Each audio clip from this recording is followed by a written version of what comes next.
Nasa third trimester ka na ba ka-cervix? At nararanasan mo ba na parang humihigpit o parang sumisikip yung tiyan mo? Nararamdaman mo na parang ang tigas-tigas ng tiyan mo. Ang tawag po dyan is hilab sa Tagalog or sa English is contraction. Pero sa medical term, ang tawag po dyan is Braxton Hicks contraction. Ano ba itong Braxton Hicks contraction? Delikado ba ito?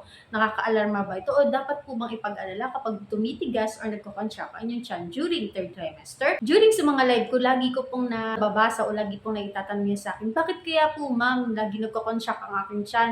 7 months po ang tiyan ko, 8 months po yung tiyan ko. Naranasan ko po laging tumitigas yung tiyan ko. Masama po ba ito? Normal po ba ito? Yan po yung mga tanong. So ito na po yung video para sa inyo. Yung pabugso-bugso pong paghilab o pag-contract ng tiyan mo, usually po ito po ay painless contraction or hindi po masakit na contraction or irregular contraction na nararanasan ng isang buntis sa kanyang third trimester. At tinatawag din siya na practice contraction kasi itong contraction nito is parang practice lang sa mararanasan nyo sa mga darating na araw.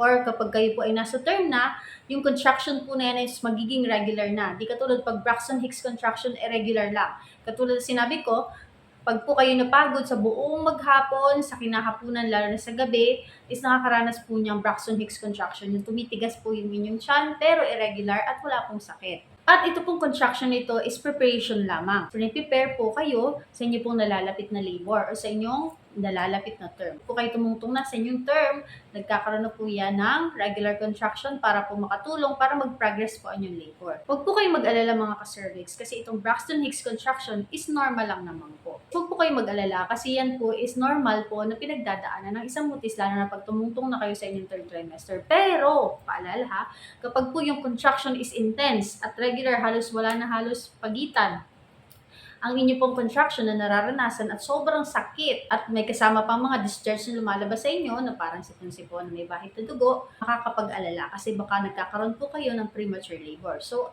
mas maganda din po kung kayo po yung nag-aalala dyan sa mga contraction is pumunta po kayo sa inyong mga midwife at sa inyong mga doctor para po ma-assess kayo at matingnan kung ano po ang nangyayari at kung ma-assess po yung kung ano po yung inyong mga concerns para po hindi po kayo nag-aalala mga ka-cervix.